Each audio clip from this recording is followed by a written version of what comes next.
So today we're talking about breaking as an artist in 2021.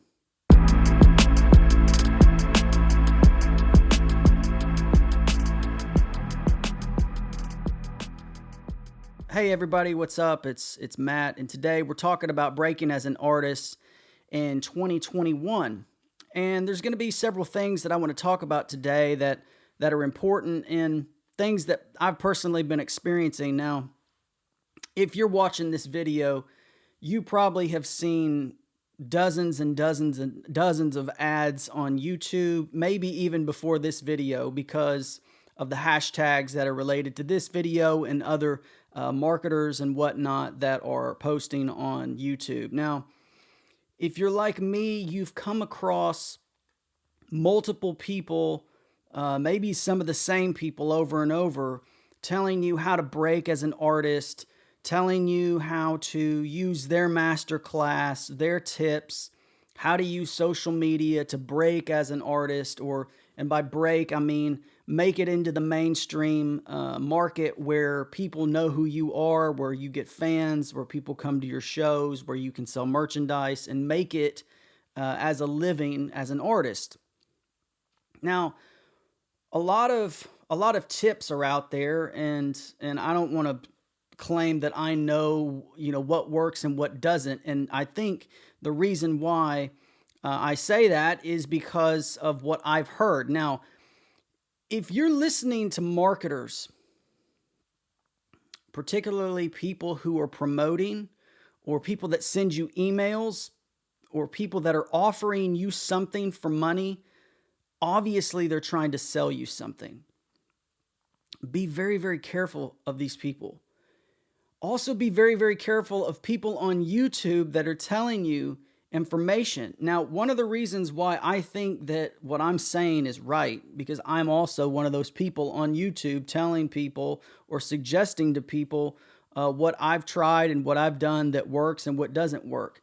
But there's a big difference between someone that's trying to sell you something and someone that's not selling you something. On my page, I've never ever tried to sell you a masterclass or an ebook or something that has to do with, me making money or you paying me. People try to create a need that you have in order to sell you something, and that's always going to be the case. So I want to start this video just by saying that there's so many people out there, and some of it's good information, but it's usually paired with some type of sale.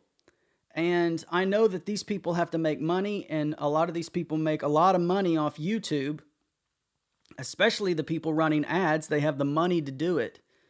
But it makes me wonder, if they're just selling you something, then there is another side of the coin.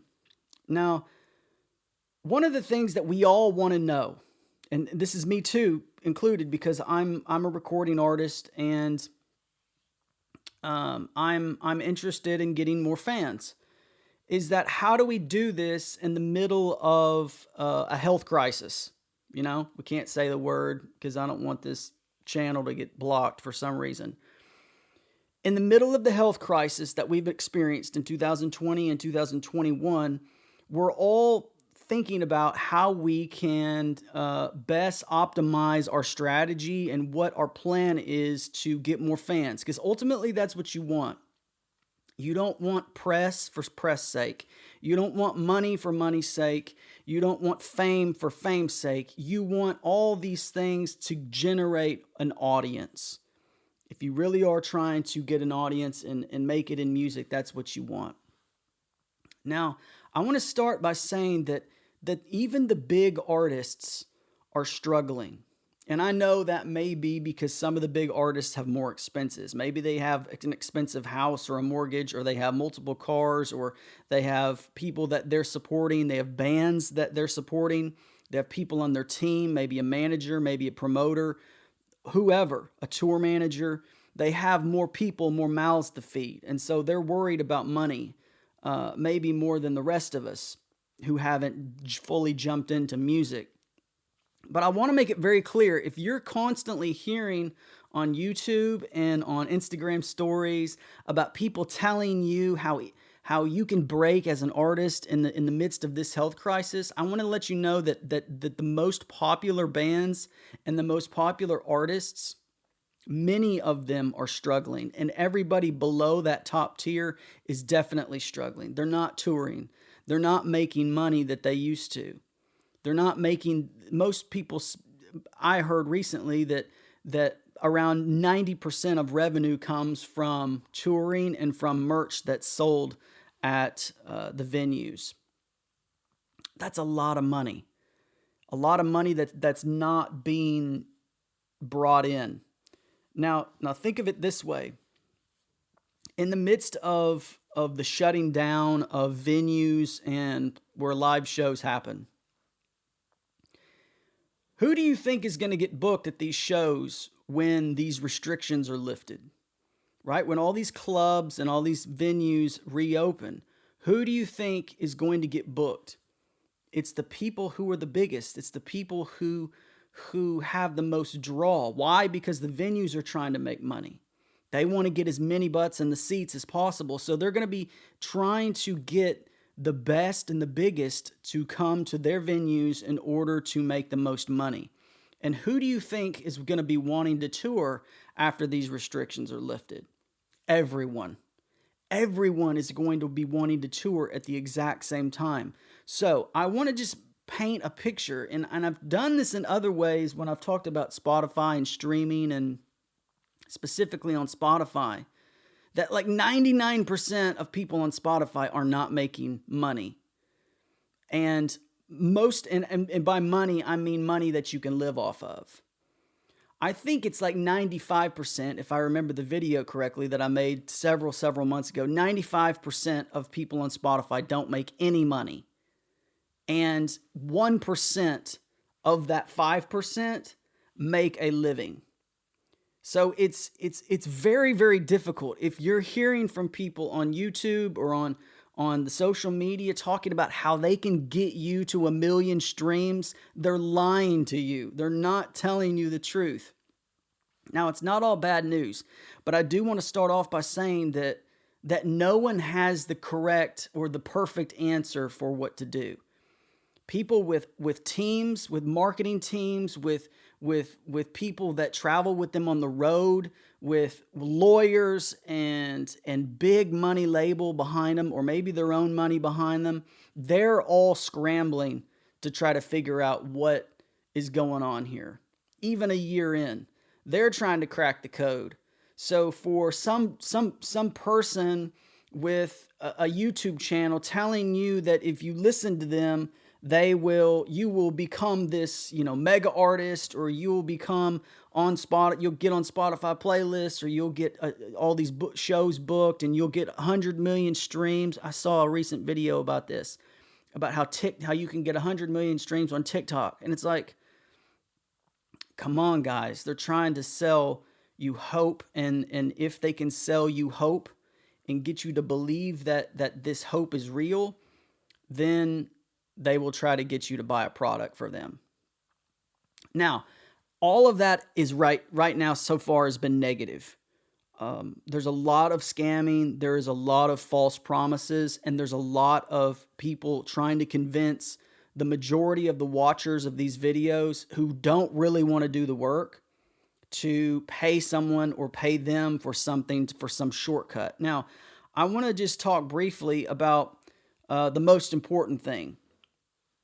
The most important thing is what we can do as independent artists, because I'm assuming if you're watching this, you don't have a contract or a publishing deal or a 360 deal or whatever deal with a label, because they would be telling you the same thing, that you can do this if you follow their rules, if you sign over these percentages, if you do this particular step, if you write this particular song or this type of wear these types of clothes, then you will be successful. And they're doing the same thing because they want to make money.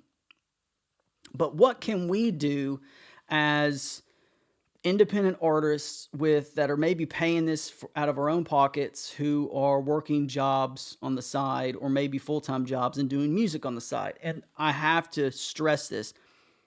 It's playing live. whether that's playing in a house show or whether that's making videos on YouTube or going live on Instagram or Facebook. Well, I've never had success with Facebook or Twitter. I have around 800 followers, I think, on Instagram, 700 followers on Instagram, and about 1,200 on YouTube. I have pretty much 0 followers on Facebook and Twitter, and I'm not sure why. So it's this kind of the same thing with Spotify. Like Spotify, I'm getting some streams, but like on Apple Music, I'm not getting any streams. Apple Music to me is kind of dead. And Facebook and Twitter to me, as far as me trying to promote music and get out there, I haven't had much success in. But what you can do is make videos, make video content of your original songs, or maybe if you want to do covers. It may not be in your best interest to do covers unless you have some other kind of flavor that's different, and it's kind of a, not a remix, but a different take on a classic.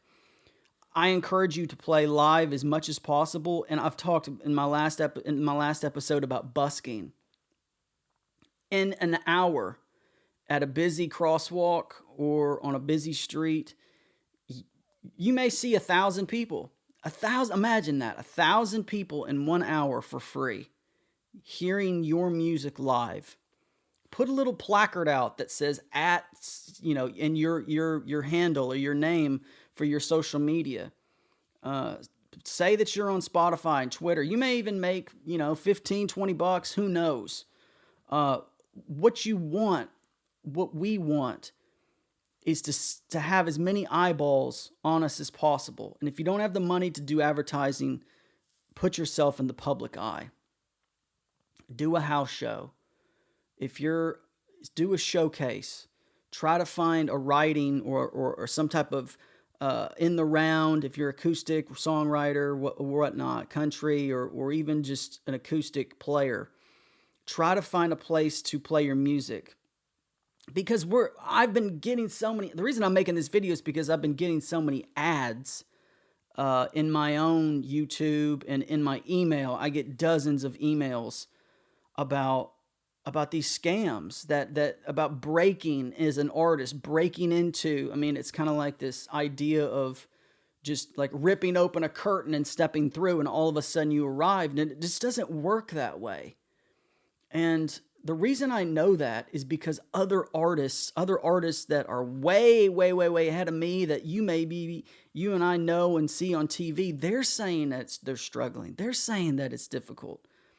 So it's not, and they are also saying that it took them, most of them, it took time to build an audience. It took time, 10 years of playing live shows in order to get a big fan base enough to support them. Which leads to another thing, and that's trying to find a way to make money. And that may be working your regular job. That may be trying to find some gig on the side. Honestly, this is probably the biggest problem even of artists that are big now. They're trying to find a way to make money.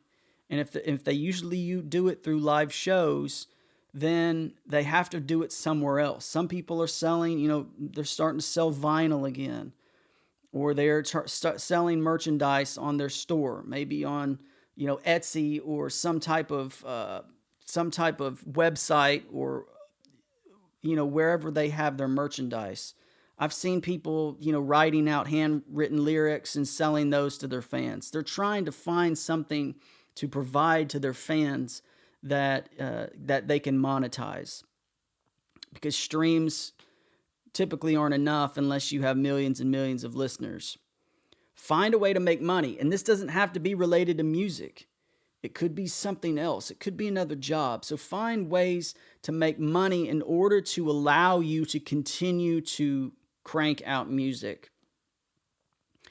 When we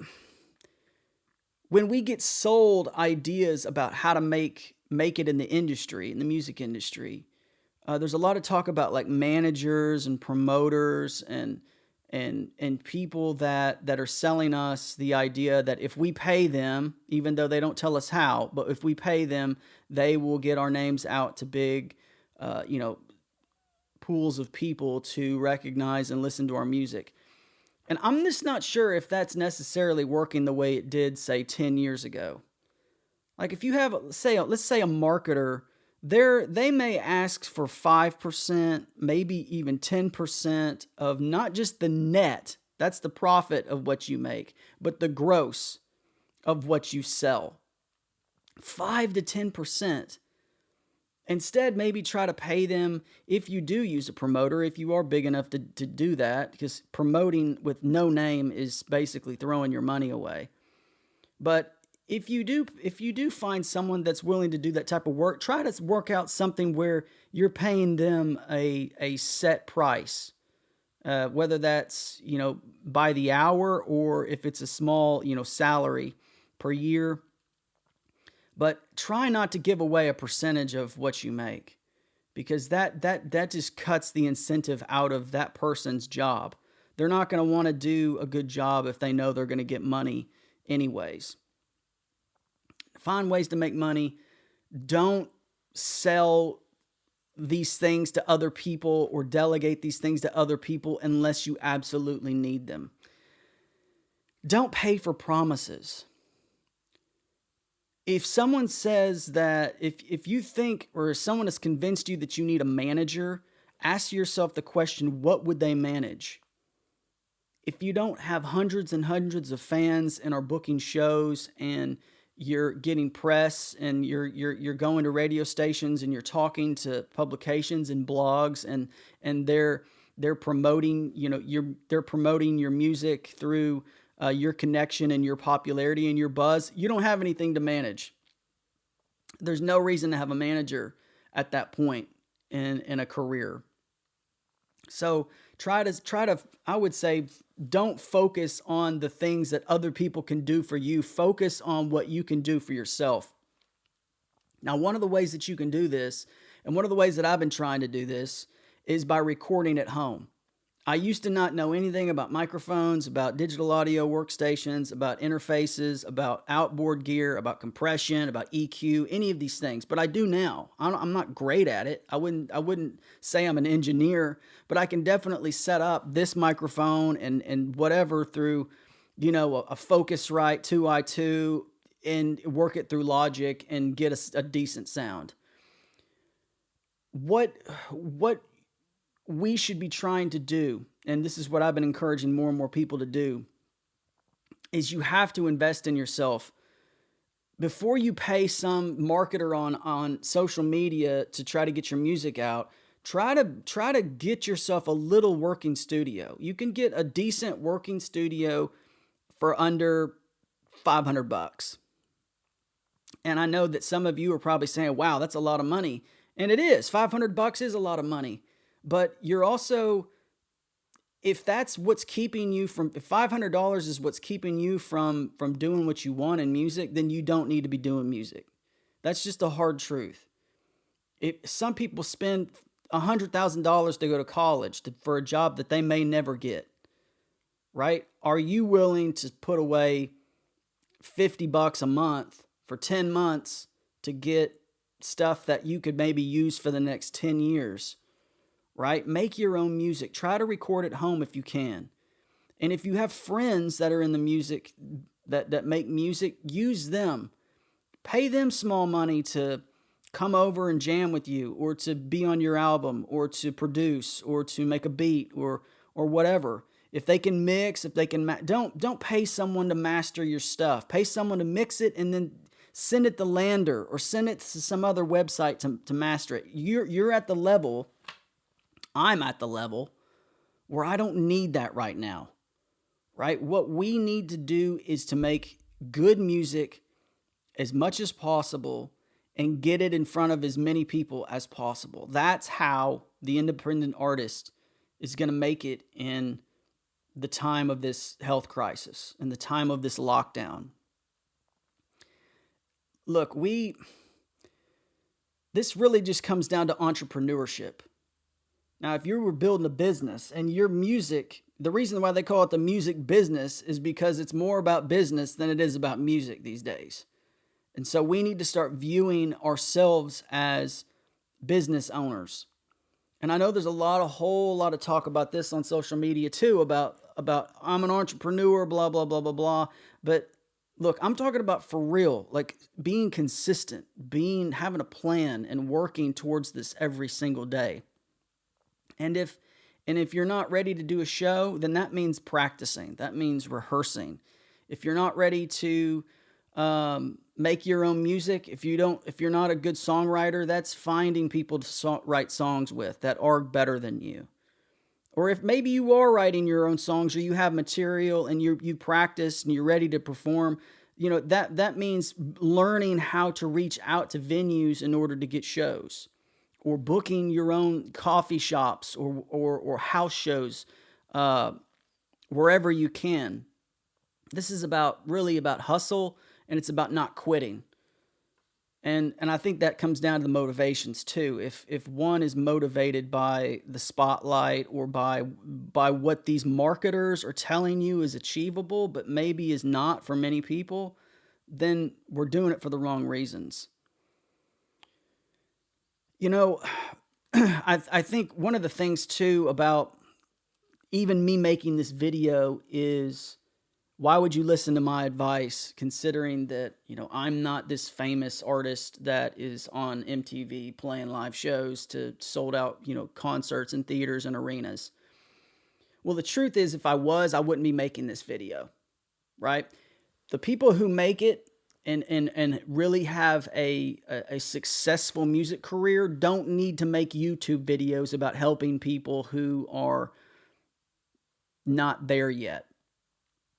And I need to make this very clear too, that in my video, I'm not claiming to have been the success, and I'm telling you how to come up too, right? That's not my selling point. What I'm saying is that I've tried a lot of these things.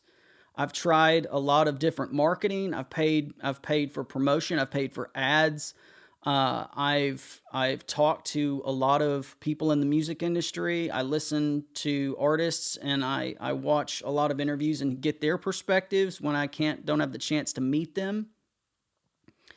And I'm just telling you right now what's worked for me. And I know that that's not necessarily going to work for you or not work for you. But my platform isn't me saying, look, I went viral and now I'm here to help you up. That's not what I'm saying. What I am saying is that based on my experience, which is subjective, based on my subjective experience, there's some realities that I've learned. There's some realities that I've learned from playing live. There's some realities I've learned from putting out albums. There's some realities I've learned from having conversations with my family about music and being disappointed by their lack of interest, or seeing certain things that I've tried to get my music out, including this YouTube channel, and seeing them not necessarily make a difference.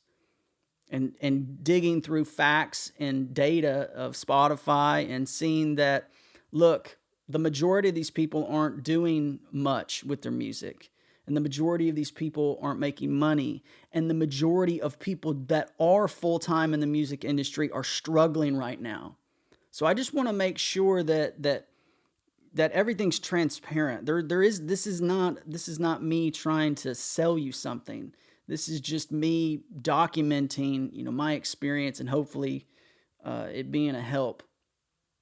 So if you have any questions, if you have any, I'd appreciate any comments or perspectives that you might have, or maybe even something that you found helpful or not helpful in your own experience in the comments. If you want to leave that'd be great. If you want to subscribe, that would help me out a lot. But as always, I appreciate you watching.